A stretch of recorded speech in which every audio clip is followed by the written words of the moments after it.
I'd better get on. 245% is the latest tariff that the United States has imposed on the People's Republic of China.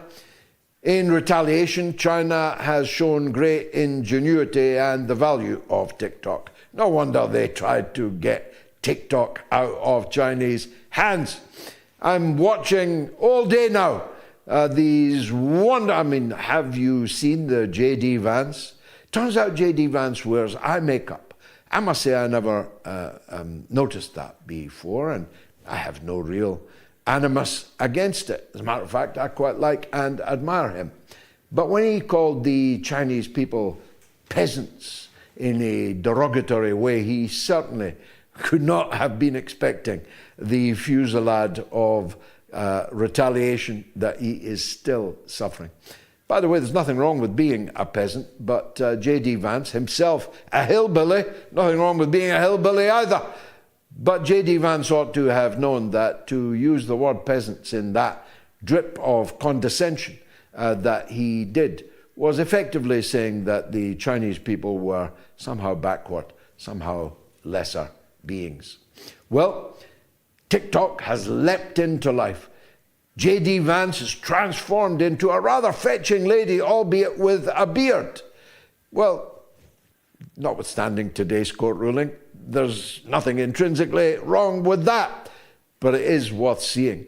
And the Chinese people are appearing everywhere throughout China, in the Shenzhen factories in particular, and showing us just how we've been ripped off by luxury brands over these last decades, since the American capitalism moved the American workers' lunch down to China in the hope of making extra profits there. And my God, did they make extra profits. I'm looking at handbags that retail at $38,000. I know, crazed. Who would pay $38,000 for a handbag? Well, the answer is a surprisingly large number of idiots.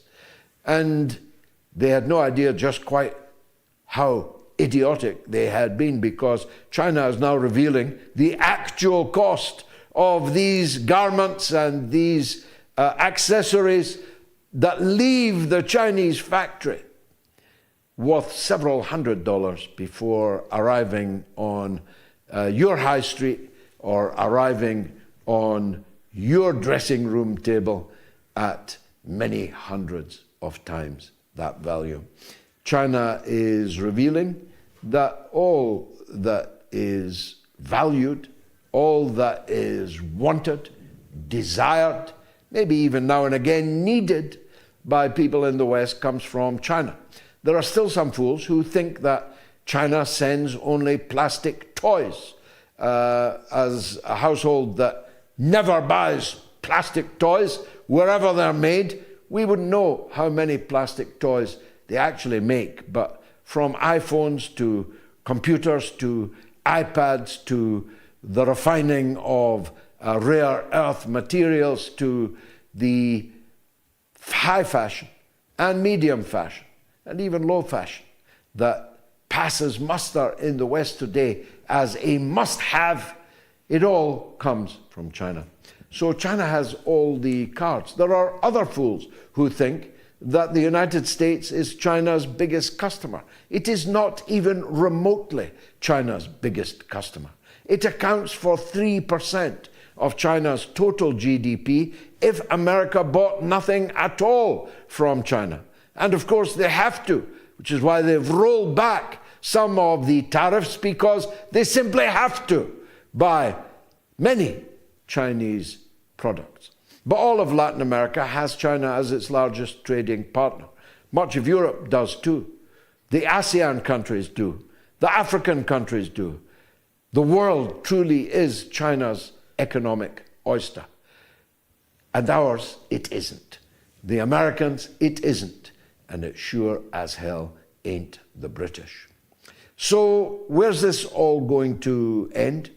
Is it a precursor to a shooting war?